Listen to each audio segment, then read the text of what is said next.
Oh, what a beautiful morning. Can we say that together? Oh, what a beautiful morning. Amen. For this is the day the Lord has made. Let us rejoice and be glad. I greet you in peace, love, and joy this morning, simply by saying good morning, good morning, good morning. My name is Fran Daniels, religious science practitioner here at Miracle Center for Spiritual Living, 2653 South Taylor Road in Cleveland Heights, Ohio. So as we begin our service this morning,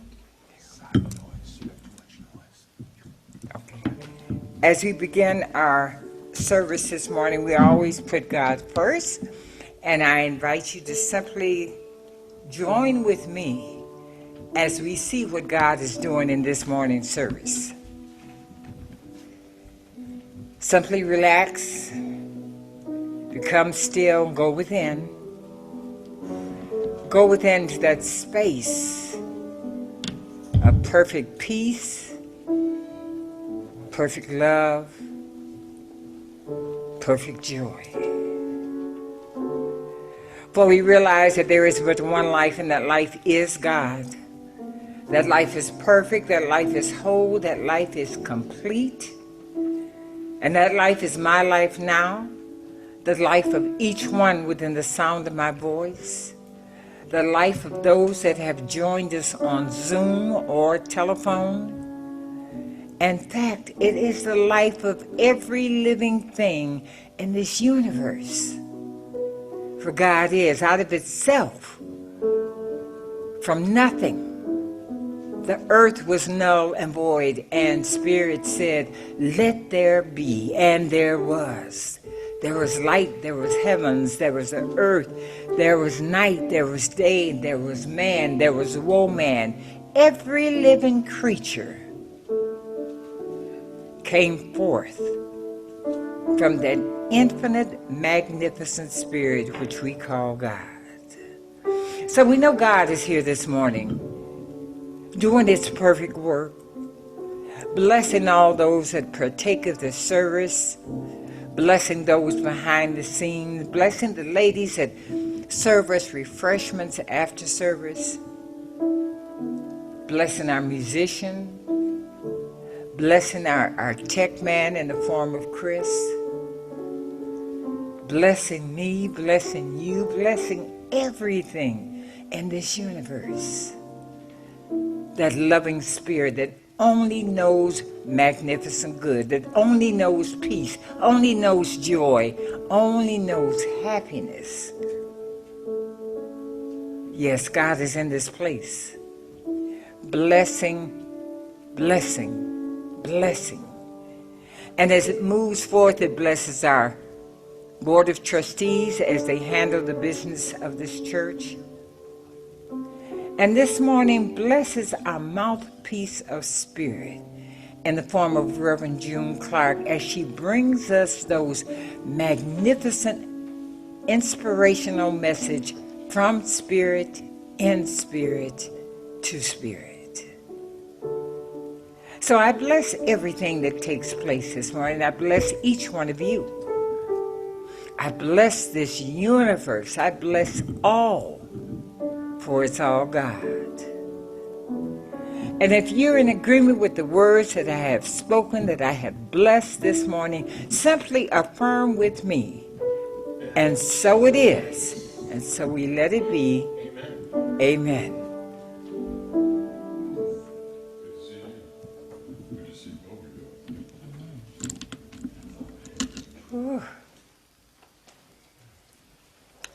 Well, as we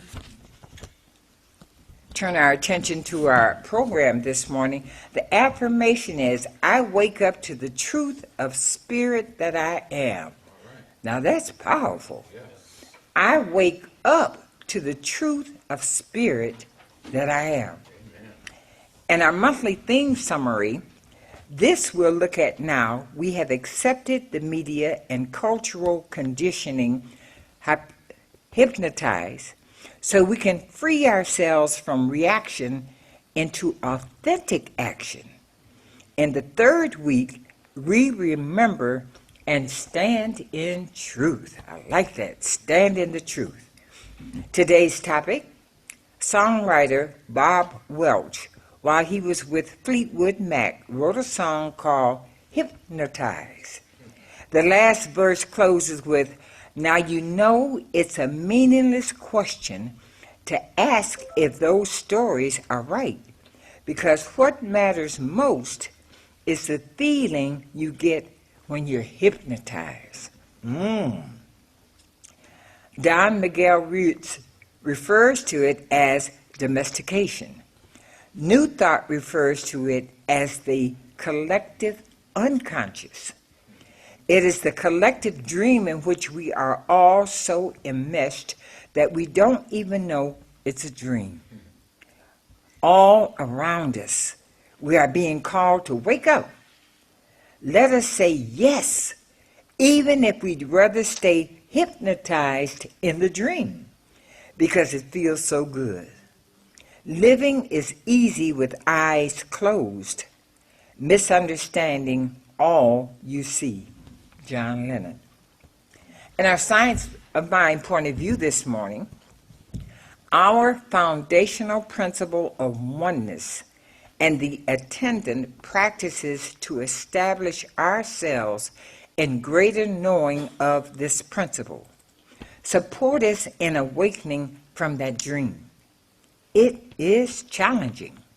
The journey calls for great compassion for ourselves and others. Ernest Holmes' statement of what we believe from the 1927 Science of Mind magazine reminds us we believe the ultimate goal of life to be a complete emancipation from all discord of every nature, and that this goal is sure to be attained by all. How powerful. Yes. It is good to keep this in mind as we wade into the interesting house of human life, our own included. And now we will have a song by C.C. Winan, and after that we will welcome our blessed minister in the form of Reverend June Clark, and she's going to talk about life is a mirror. Ooh. I am all that you need. And now, without further ado, we will bring forth our illustrious minister in the form of Reverend June Clark. Let's give her a hand.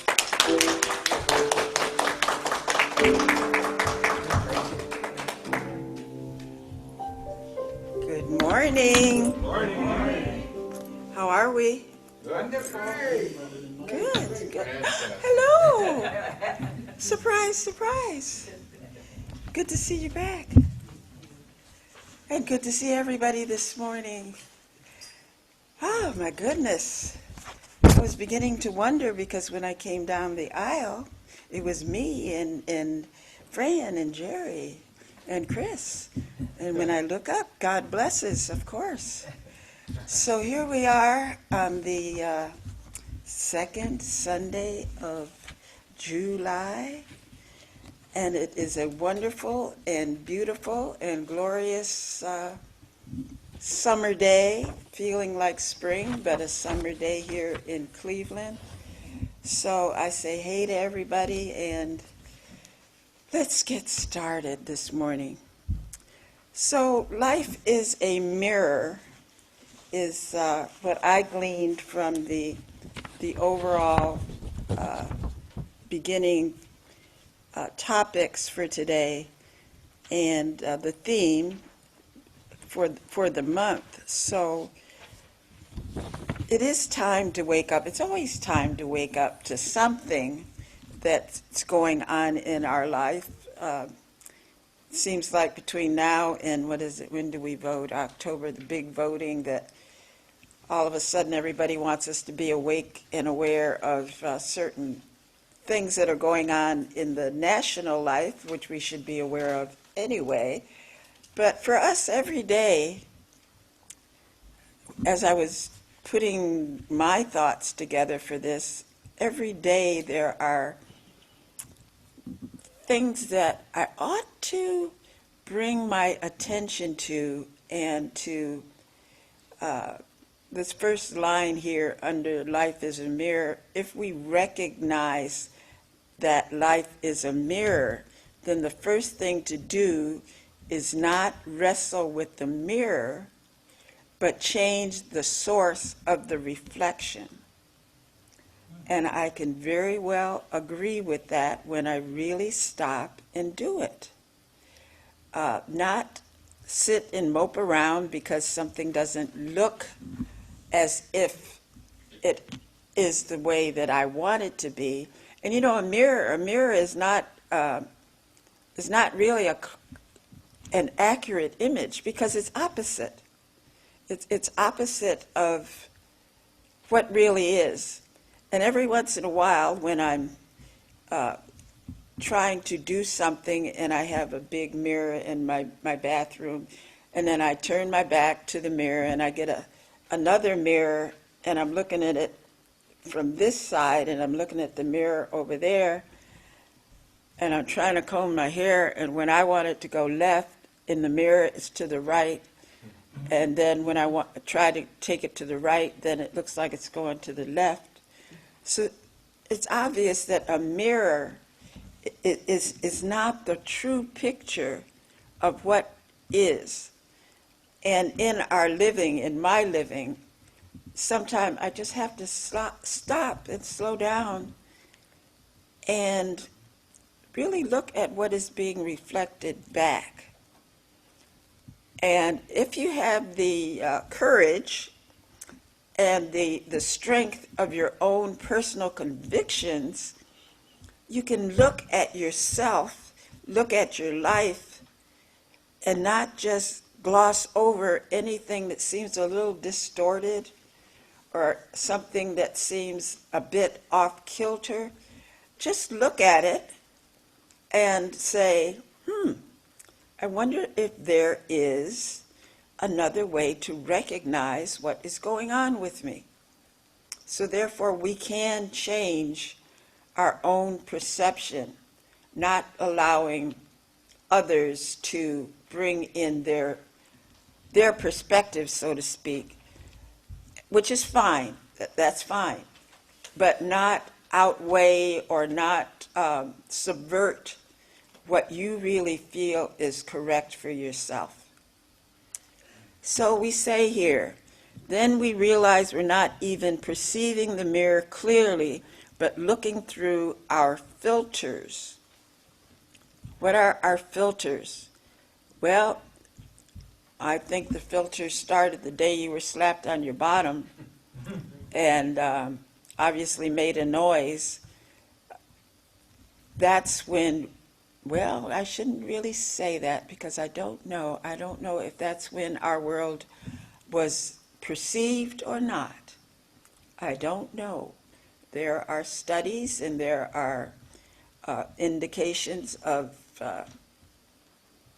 singing to babies in interwomb. There are indicators of violent things happening around a pregnant woman, all kinds of sorts of things. So I take that back completely. Whatever perception starts, doesn't matter where it is, it starts the mirroring of what our life is going to be. We must wake enough to experience reality before we can change the world out there. And nowadays they're using the word wake with an O instead of a K. I'm not going to go into debating what that's all about because that's up to whoever is deciding to do that. But being awake and being aware is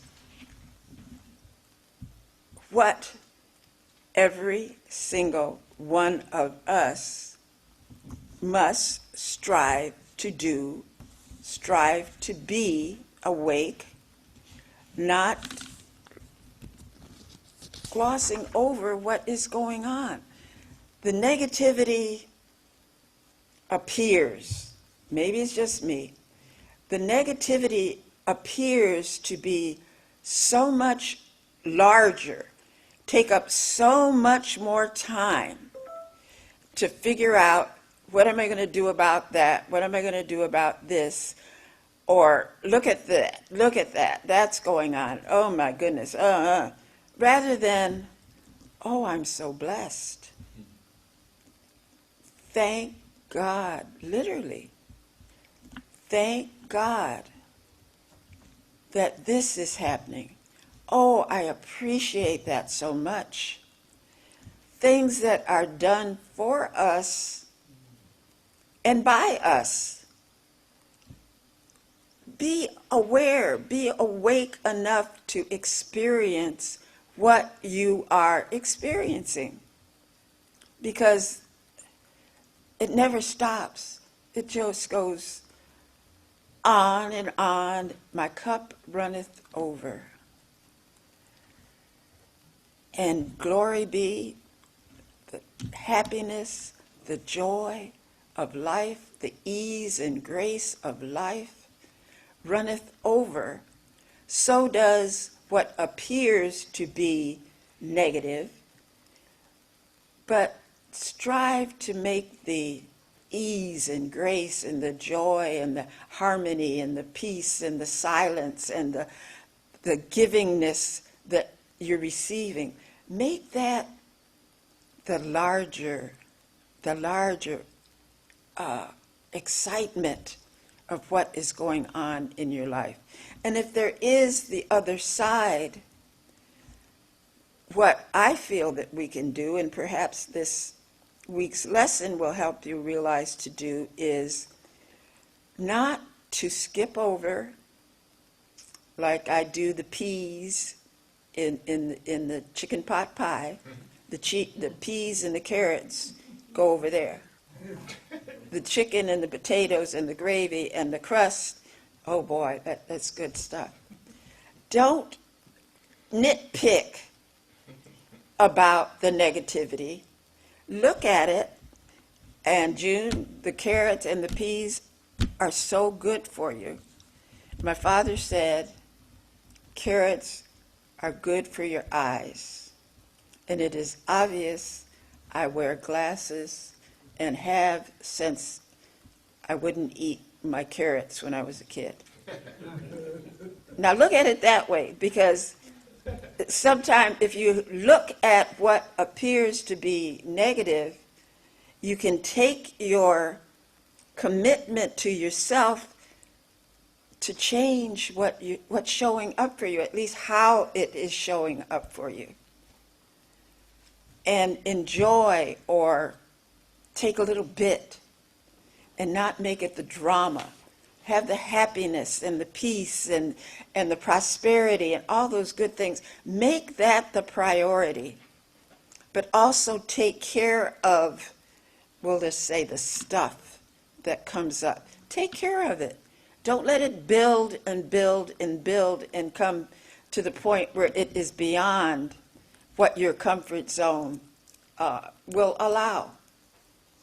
We let the happiness and the joy just overflow and overcome us, and we spread it around. We spread around the news. So think about that when it comes to the mirror essence of your life. It's not exactly what it seems when you look in the mirror. So we can change that. The reality can change before us and what it is that is really going on. We need to understand the circumstances are never the truth. I found that interesting. We need to understand the circumstances are never the truth. Are they the truth when we're happy? Are they the truth when we're not happy? All it is all God, and there isn't anything except God. So therefore, why do we compare? Whatever it is, it's God expressing. So if that is one way of having a healing balm, in a sense, over what is going on with you at any given moment, it's all God. The song, I am that tree, I am that river, I am that flower, I am that energy, I am that love, I am that peace. There is nothing that is not of God. So perhaps that will assist us in looking at life more on the happy, the energetic realization of who we are. I decided to put this story in this reading, and as it says here, we have a beautiful story that awakens us, helps us to remember in the life of Jesus, which shows his great compassion and love for humanity. And this is from the New King James Version. Jesus heals a centurion's servant. From the 5th verse, let's see, how far does it go? 9. No. 11. Over to 13. Now when Jesus entered Capernaum, a centurion came to him, pleading with him, saying, Lord, my servant is lying at home, paralyzed, dreadfully tormented. And when I read things in the Bible, and when I kind of pick up on these distinctions, now when Jesus entered Capernaum, a centurion came to him. There's a way that the areas of life at that time were very pointed out. When I read it, it could say Babylon, it could say Jerusalem, it could say any area or city which at some pointed times it's very clear that there was a clear difference between the people of one region and another region, which reminds me of today. There's sometimes very clear lines drawn about what one person born somewhere can do, what color one person is born into can do, what wealth can do, what if you're not as wealthy can do.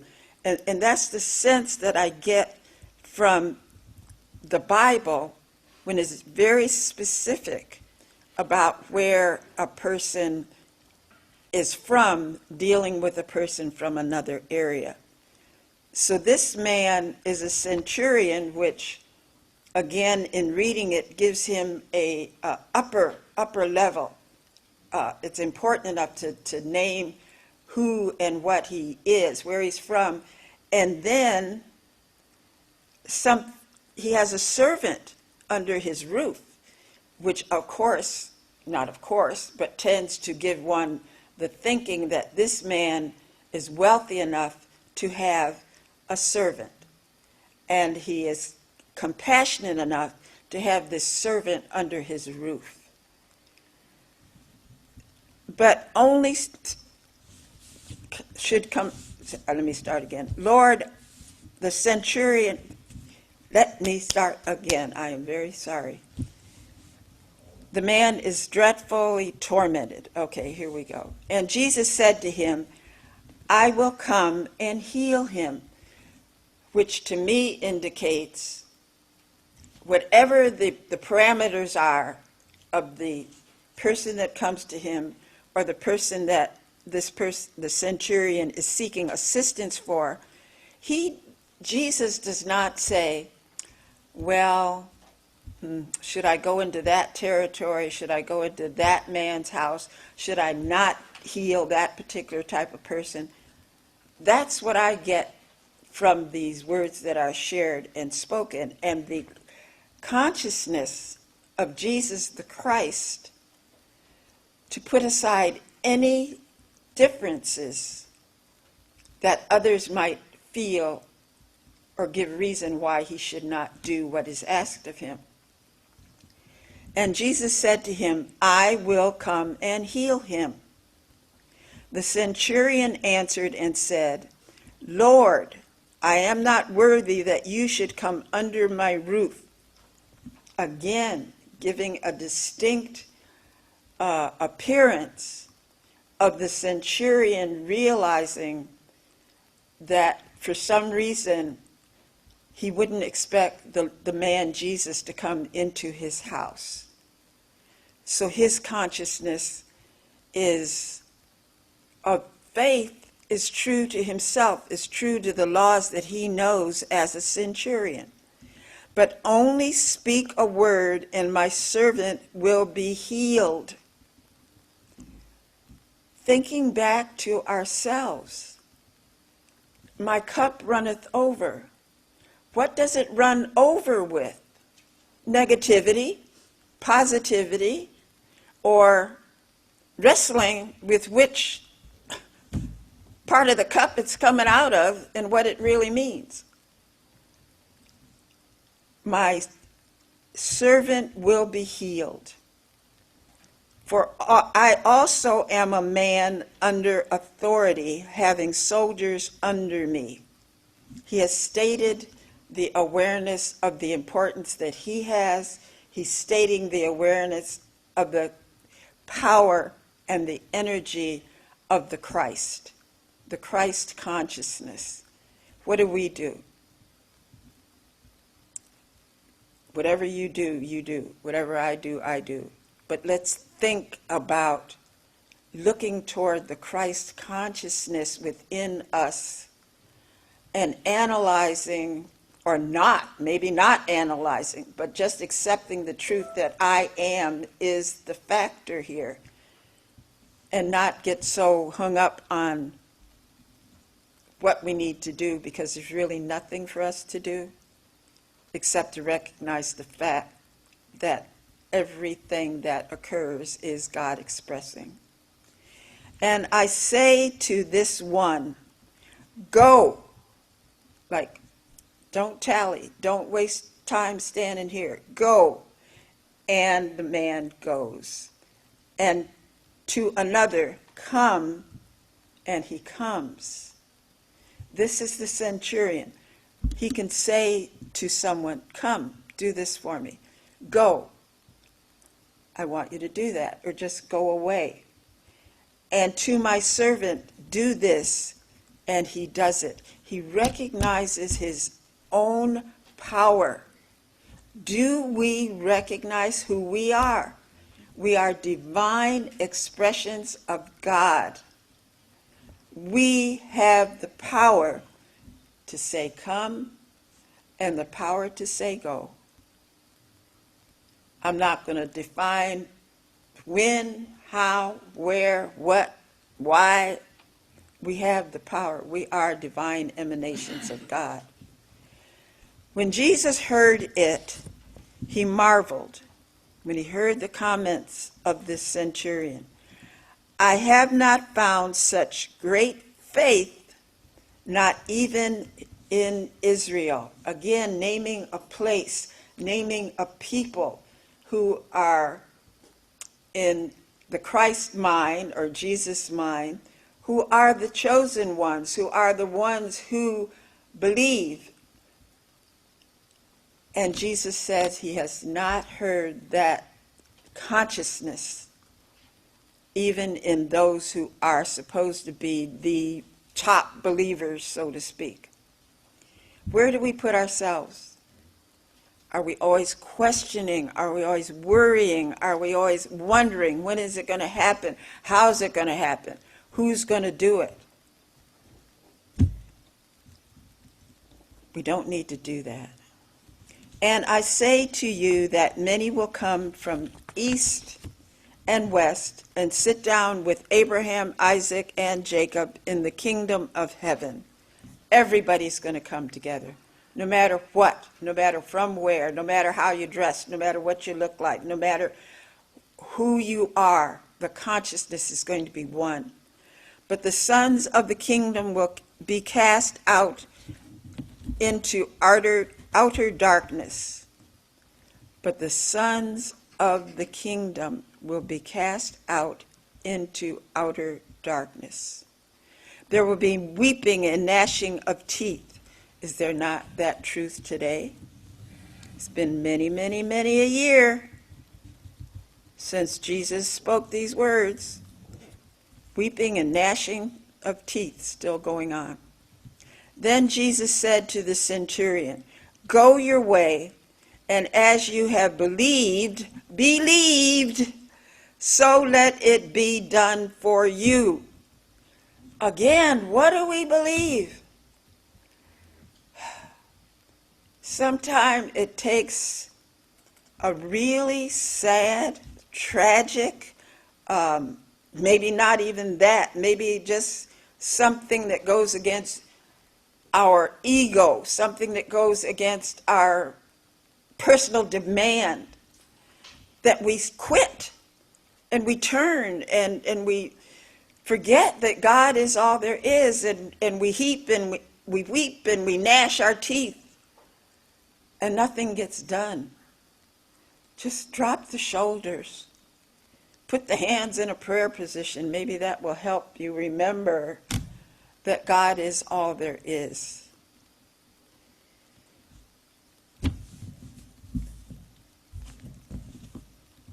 Go your way, and as you have believed, so let it be done for you. What do you say? Don't forget to say thank you. Don't forget to say amen. Don't forget the gift that was given, so you don't go back to the same old hullabaloo. Remember who you are, God expressing. And his servant was healed that same hour. Oh my. What do we do? Are we aware enough? Are we awake enough to know that the healing has been done? Or are we still back there in the gnashing and the weeping stage? And all we have to do is relax, give thanks, and move forward? Interesting concept. It is so much easier to attack out there, them, they, whatever difference you may want to make in an individual that is different than you. They got the wrong color shirt on, or which is obvious when teams go out to play something. You got the red and white team, you got the blue and gold team, you got the blue and black team, you got the purple and yellow team. There's no difference at all. It is so much easier to attack out there with our belief in self-righteousness. Self-righteousness, wow. But we have to step back and begin to awaken to the truth that there's no out there. Out there, period. Out there, period. Instead, we must first ground in the truth of our own and others' being. Then we can act in love, which is what we're wanting. I would say 100% of the time,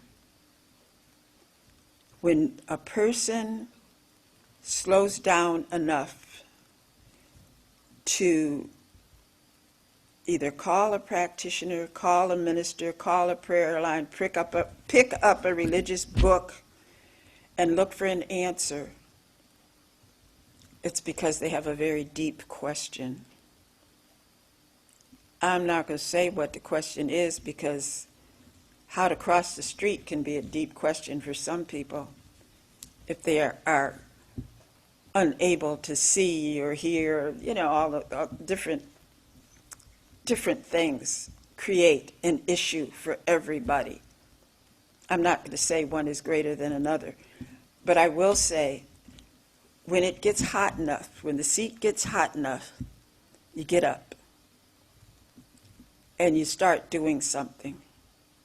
And I would hope it would be that you would either call someone that can give you spiritual assistance, go to a book, go to a radio program, whatever it is that lifts your consciousness, opens that door that you've closed, because it's always there. And if you say, I am that I am, and that's all you can say, and then you say thank you, and you get yourself out of the way, you're blessed immediately. Jesus, God has heard you.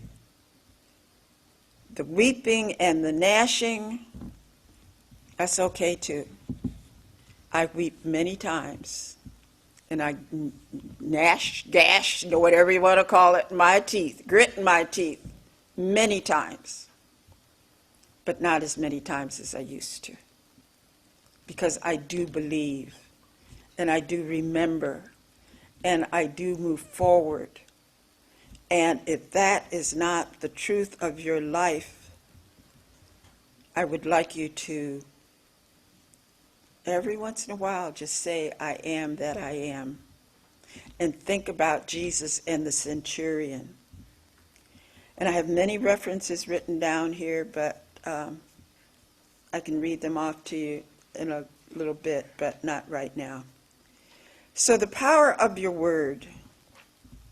Underneath that reference there is the sentence, the paragraph that begins with begin. Begin with meditating to clear the fog away. Practice compassionate listening with curiosity. Really listen when somebody's telling you something. Don't jump to your own personal. Somebody says, I went to a baseball game. Oh yeah, I remember when I was in California and I went to a ball game. You just cut them off. How many times do we do that? We go to our own stuff and want to talk about that. Be compassionate and truly listen. And you don't have to give advice. So getting back to this, practice compassionate listening with curiosity for both you and others. We must especially practice it with those our ego wants to. There was another word in the textbook, and I said, no, that's not a good word. So I put label. Practice it with those our ego wants to label.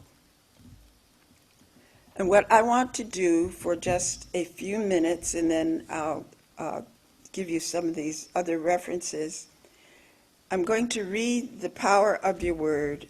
If you would be comfortable to just try a few minutes of meditation,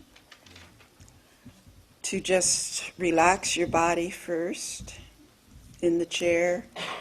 For some people, they open their hands and put them on their lap to be open. Some people close their hands. Some people do different things in order to just focus.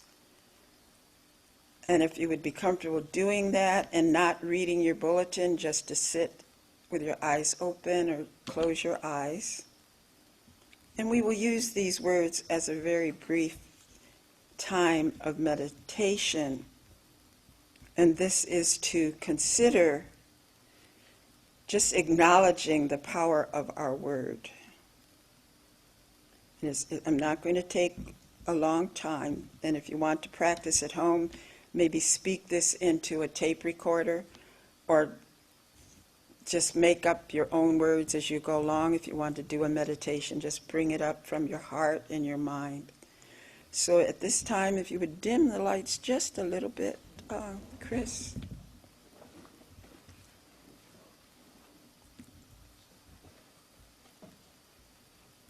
I'm looking at that clock. Is it?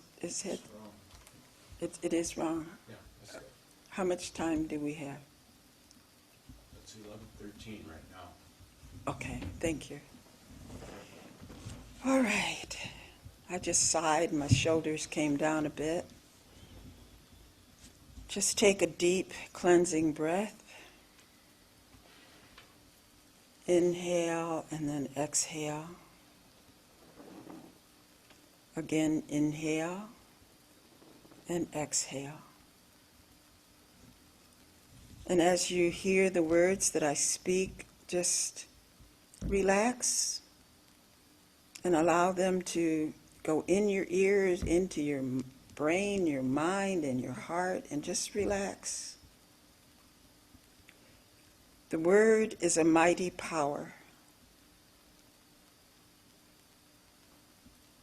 And that word is in me and through me now.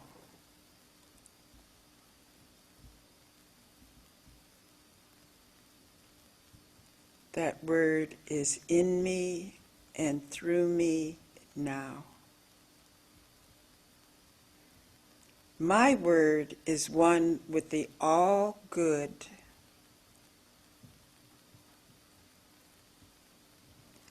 And cannot fail to accomplish the desired ends.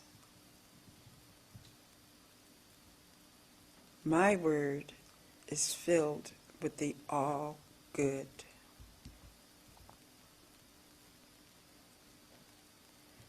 My word goes forth with power unto everything that I do, say, or think.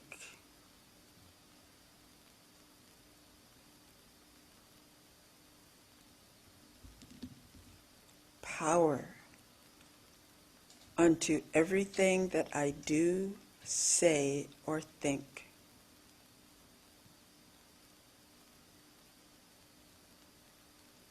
The word is my power by day and by night.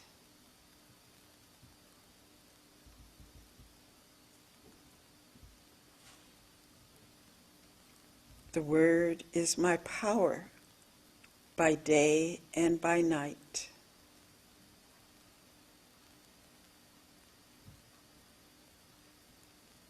I will speak that word and trust in the great law of life to fulfill it.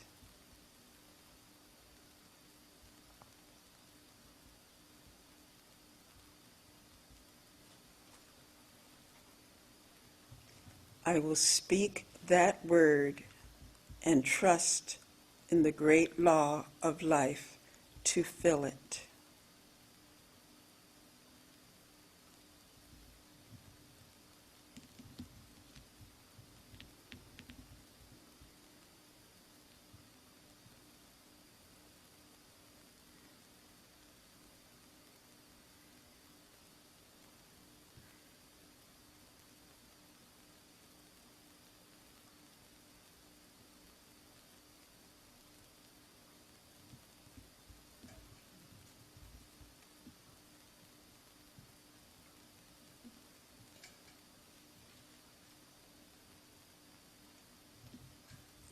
In this silence, we will remember the power of our word. I speak the word in full confidence, and so it is.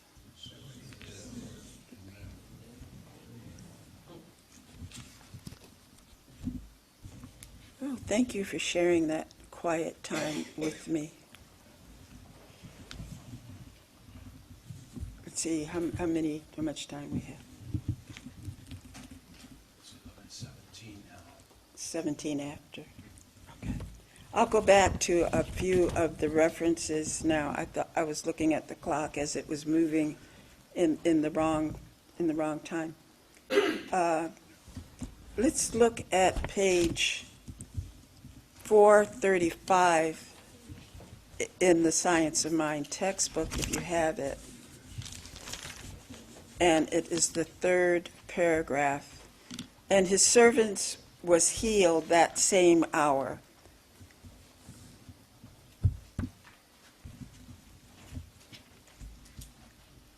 I was going to start with the third paragraph, but I'm going to start with the heading, Healing Must Come First of All.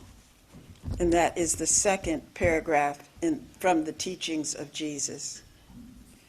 If we think we can guide our brother aright while our feet still walk in darkness, we are mistaken. In other words, almost, well, maybe that's a little too harsh. Why bother to pray for somebody else if you can't pray for yourself?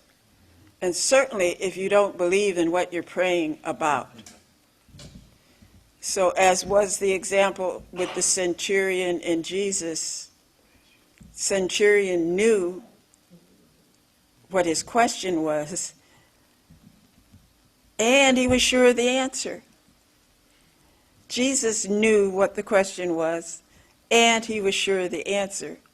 Again, an example of God is all there is.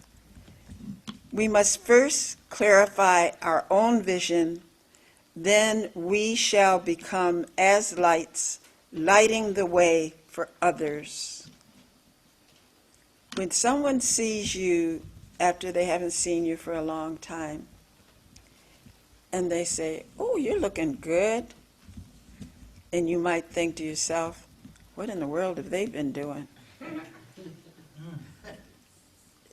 You know, maybe not with that flippant attitude, but I hope their life is okay. Maybe that's a better thought. I hope their life is okay. They appear to have had a difficult time.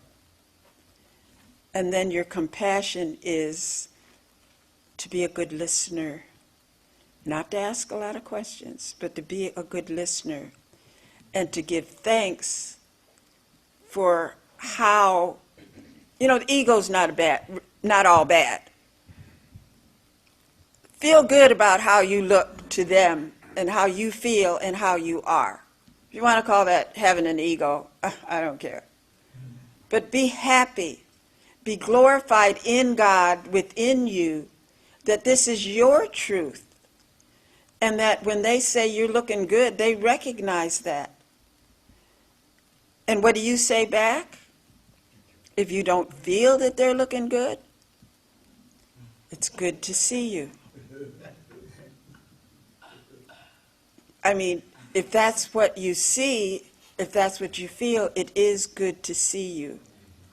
Can you pray within? Of course. Can you criticize out loud? Of course. But it's really not the best route to take. Further in the textbook here, but can we teach a lesson we have not learned? Can we give that which we do not possess? To suppose so is hypocrisy, a thing to be shunned. Jesus tears the mantle, Jesus tears the mantle of unreality from the shoulders of hypocrisy, winning from the soul of the sham and shallowness its last shred of illusion. Forget all that funky-donky stuff, falseness. We cannot see reality with a capital R until our eyes are open, until the light of the eternal truth has struck deeply in our own souls. I'll say it anyway, each and every one of us has enough to do with this one right here, top to toe. And then to have the compassion, the understanding, and thank Godness to know that I'm okay and I'm getting better all the time.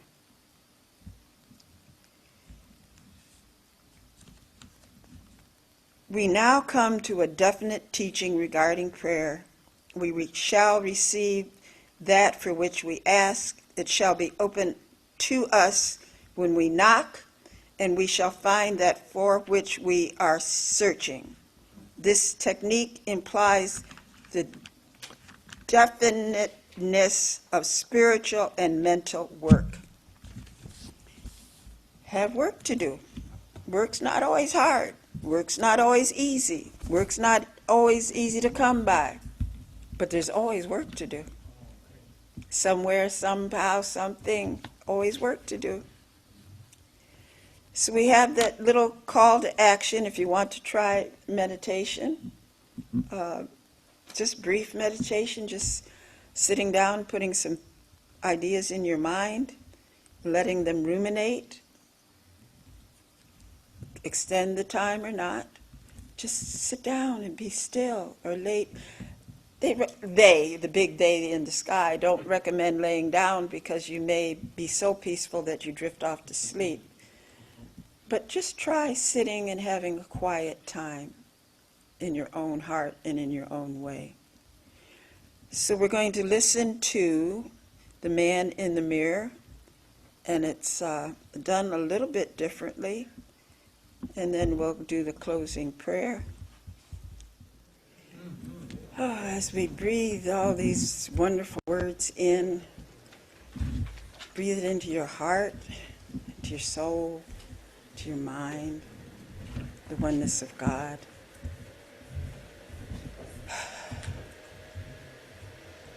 God is, I am. What a magnificent awareness. What a magnificent cry of peace that this can be. I am. I am that I am.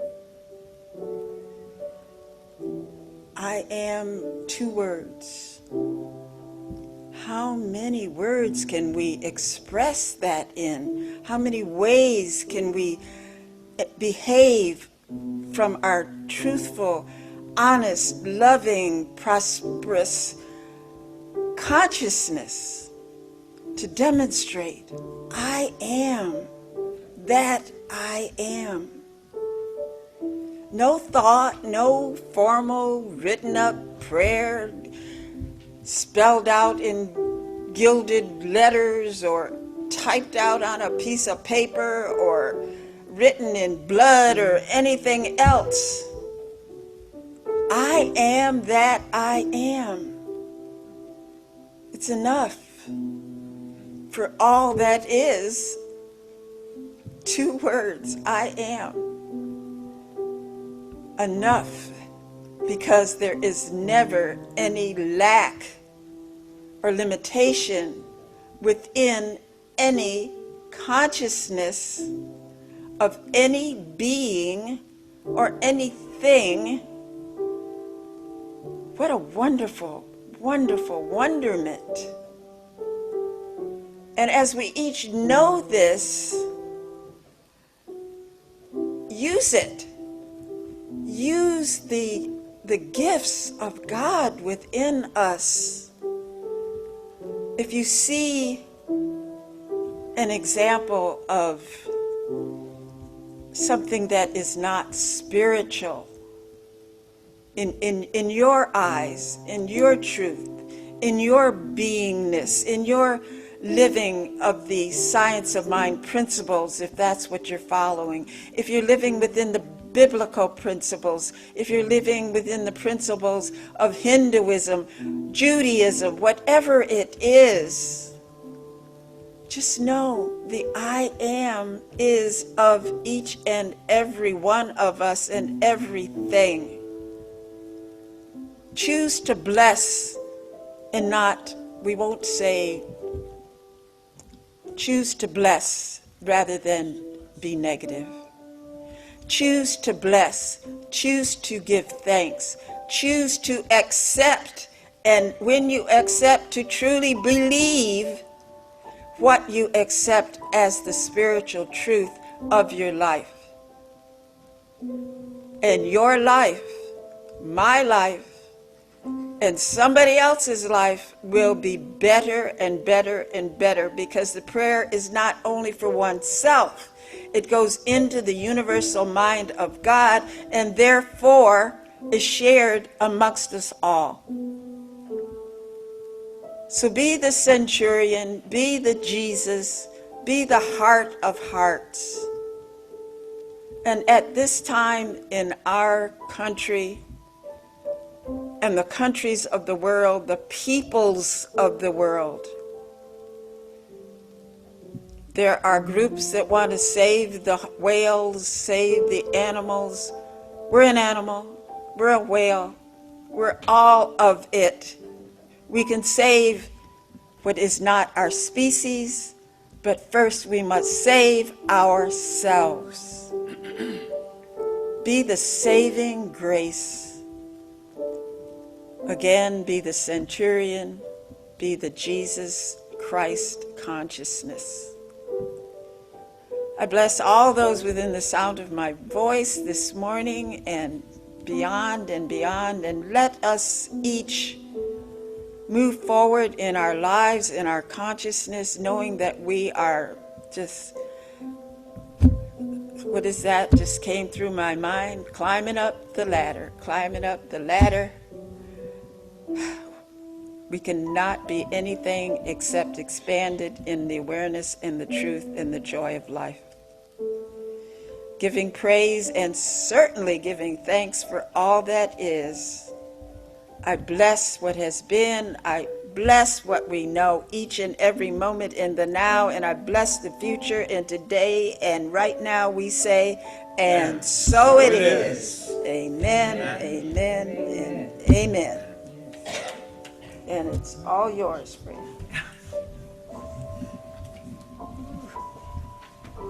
Yes, let's give Reverend June a hand for that message. I am that I am. And that song, when I first heard it, I could see Michael Jackson dancing around. And when I first heard that song, it didn't dawn on me what it meant. And then when it hit me what it meant, I said, wow. What a genius. I'm looking at the man in the mirror. It's me. Like the peace song, let there be peace on earth and let it begin with me. You know? Oh, so we've got a great, wonderful responsibility. Very quickly, our minister has come up with a creative activity for the third Sunday of every month. Last month we had friends and family. This month, our friends and family will be next Sunday, but the activity will be a chair massage given by a professional masseuse, Carol Reeves. If you would like to participate, you must see me after service, because we only have like 20 slots. She'll only do 20 people at a time. So please see me and reserve your seat if you would like to do it. It just sounds so exciting. And I think that's all of our, that's one of the most important messages. So as we go forth this week, join with me now as we give thanks to that higher power. Give thanks to the way Spirit has blessed this wonderful service through that wonderful inspirational message, through the atmosphere, through the just feeling of Spirit all around us. We just give thanks. I know the service was really a divine idea. Excuse me, please, a divine idea in the mind of God, because it was the words of God, from God, in God, to God. I just give thanks for everything that has transpired this morning. And I know as we go forth this week, knowing that right where we are, the I am is. Right where we are, God is. Right where we are, we know without question that we are divinely guarded, guided, connected, and protected. For again, we stand on that truth that God is and I am. And if you're in agreement with these words, simply affirm with me, And so it is. And I let it be. Amen. Thank you for joining us. Just a minute. Okay. I just wanted to share with our church family, our member Donna Lomax's mother made her transition, and myself and Linda Jones and Juliet and Arnie Garner, we're going to Erie to the service tomorrow to bring miracle support to her. So thank you, and keep her in prayer. Okay. All right. Thank you. Thank you, Bishop.